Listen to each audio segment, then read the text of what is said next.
What if I were to tell you that everything you've been suspecting is true? That reason that you've been buying all these books and watching all these blogs and watching videos, including this one about hoodoo, is because you suspected something. And I'm here to confirm it for you. What if I were to tell you that the ancestors did have a secret, something that's kind of been lost over the generations? And then this very secret is what made their work so devastatingly and brutally effective, is what made their magic so powerful. And it being lost is kind of what makes a lot of ours kind of lackluster today. What if I were to tell you that this secret involves a language and that this language speaks to the very heart of creation? What if I were to tell you that you already speak this language? Let's get into it. Oh, I'm here.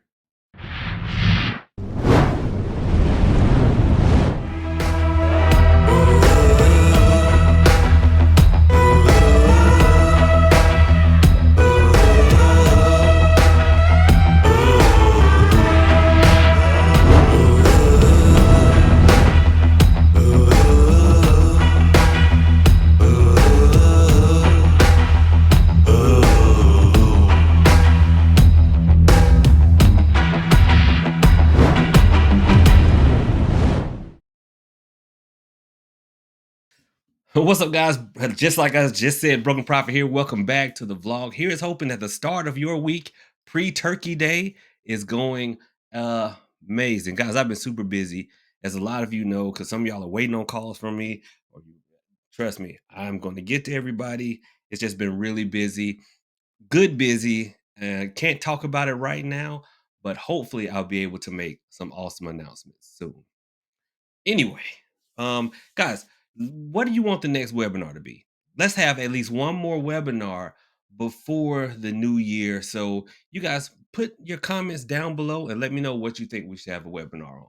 It's gonna be the turn of the year, so why don't we do some money magic? But I'll leave it up to y'all.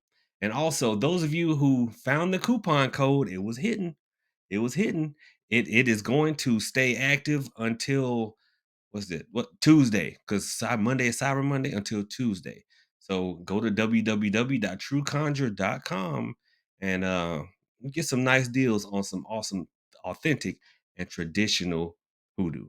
Now, this video is going to be a little more esoteric than I normally am because y'all know I prefer practical magic, boots on the ground, just in your face type of hoodoo, traditional hoodoo, and not this overly type of spiritual. I mean, it's all spiritual, but y'all know what I mean. This not the fluffy frou-frou stuff. But somebody actually, they didn't give me this topic, but like always, somebody says something to me and it provokes, this whole process, and y'all are gonna go along for the ride today.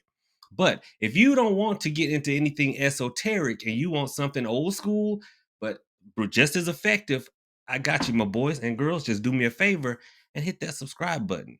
Google keeps on telling me about 20% of y'all are not subscribed. Y'all just keep watching my beautiful face, and that's fine. But subscribe anyway, it's free. And in case you don't want to hit a freezy, watch this. Watch what I got for y'all. You can run that donation. So without further ado, let's get into this video. But the first working that I want to give you guys, if you don't want to get into the esoteric stuff, is remember when I was telling you how, when you use powdered incense, put some thought into whether you burn it in the front of the house or the back of the house. So I decided to give y'all this working because it's one of my favorites, and it gives you one of those things that we all at times want, but the world seldom affords it to us. Okay. And this uses road opener powdered incense. Now, for this particular incense, we all know what a road opening is. We've got blockages. We can't seem to get to our blessings. We can't seem to catch a break. We're stuck in the mud. Well, burning road opener incense in the front of the house is perfect for that. It is perfect for that.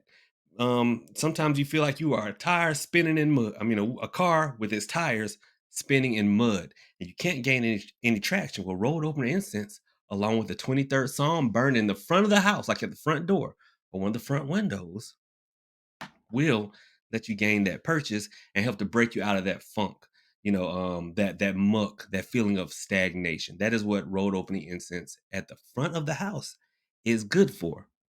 But some of you like, Prophet, why do I feel like you're gonna tell me to burn it at the back of the house?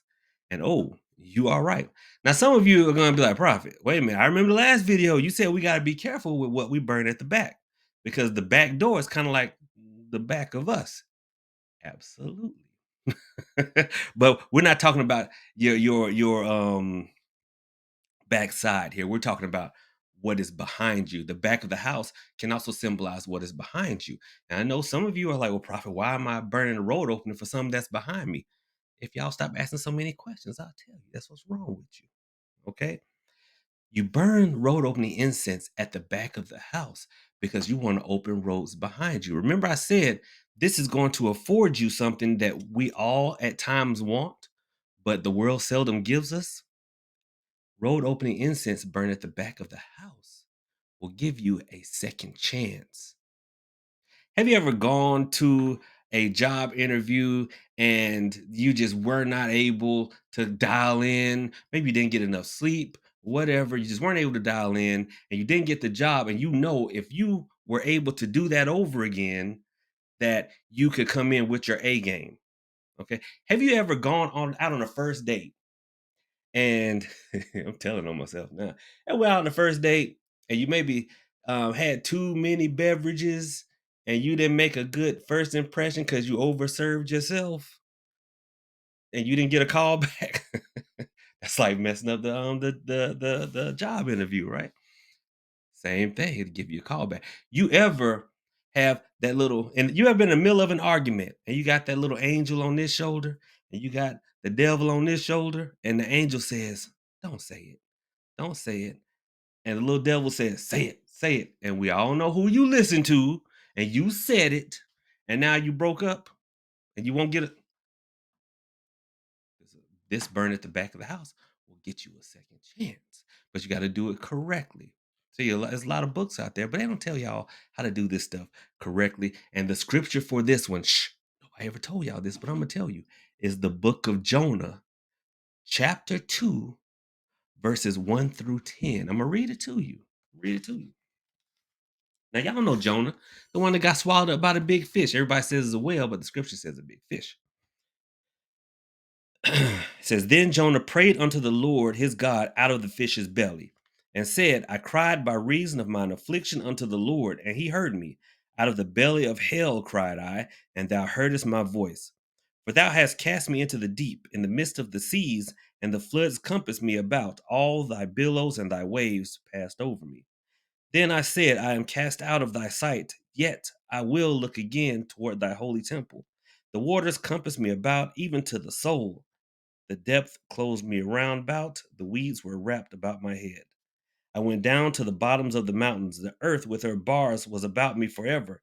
Yet hast thou brought up my life from corruption, O Lord, my God.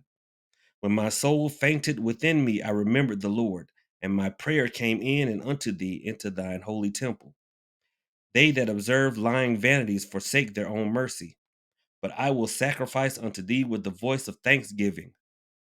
I will pay that that I have vowed. Salvation is of the Lord.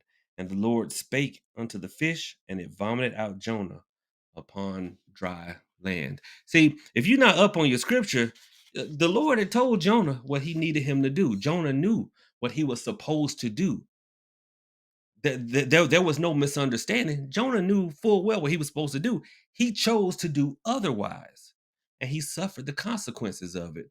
But because he owned up to it, he was granted a second chance. Because see, when the fish spat him out on dry land, then he was able to walk on down there and do what he's supposed to do. The pact between him and the Lord. See, the thing is, when we are in situations where we want a second chance, 9 out of 10 times we did it. Let's be honest.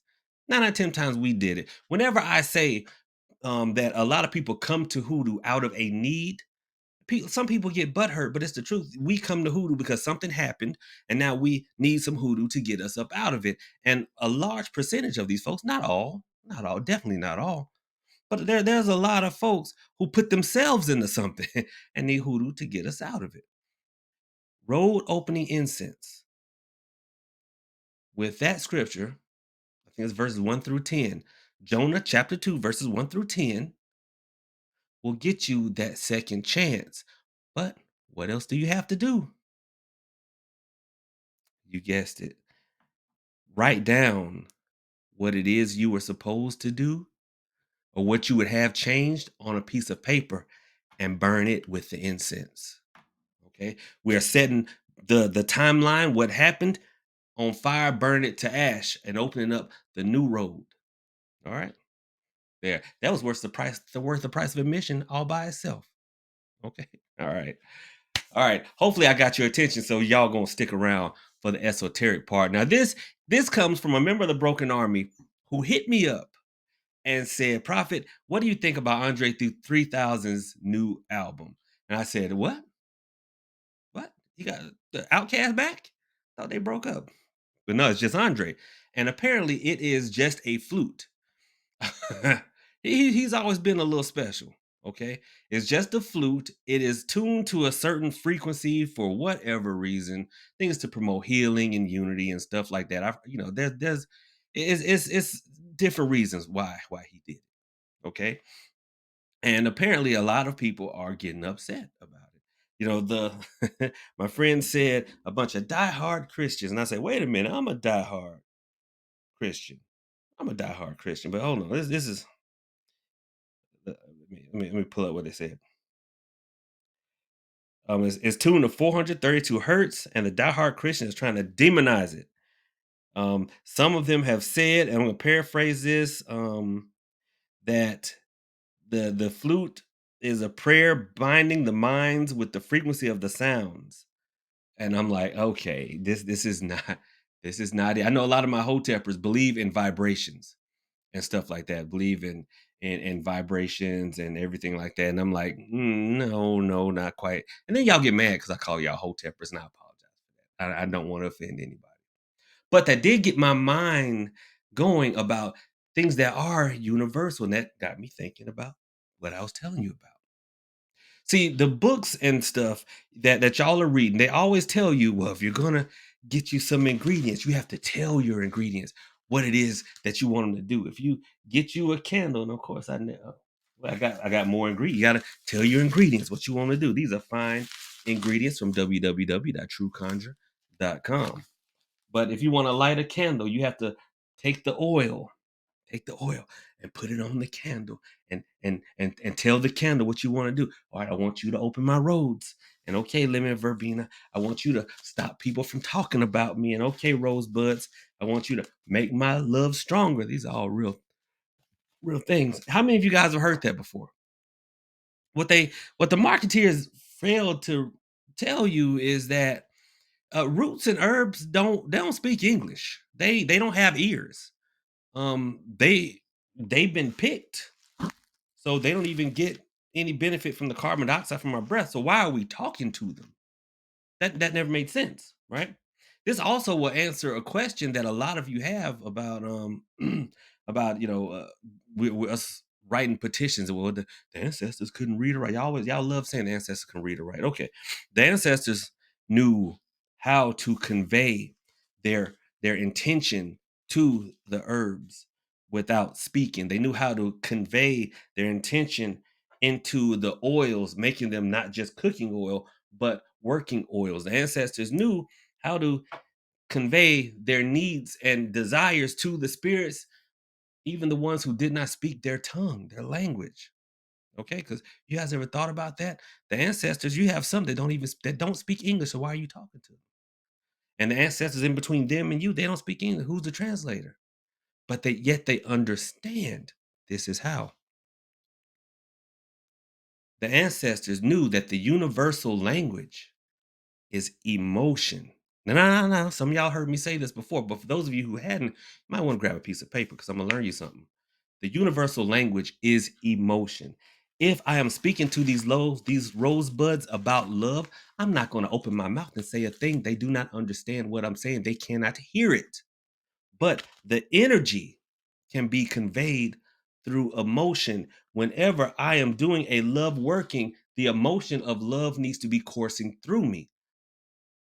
That will let the universe and tune these roots and herbs according to my need and according to my desire.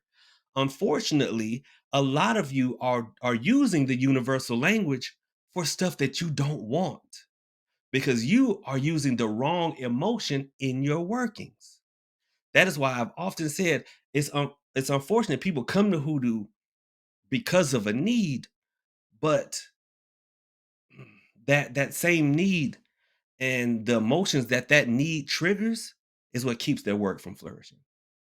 Because if I'm wanting a love spell and I'm doing a love spell, then the emotion of love is what I need to be conveying to these roots and herbs, not thirstiness, not anxiety, not frustration, not loneliness. You got to be able to push all that stuff to the side.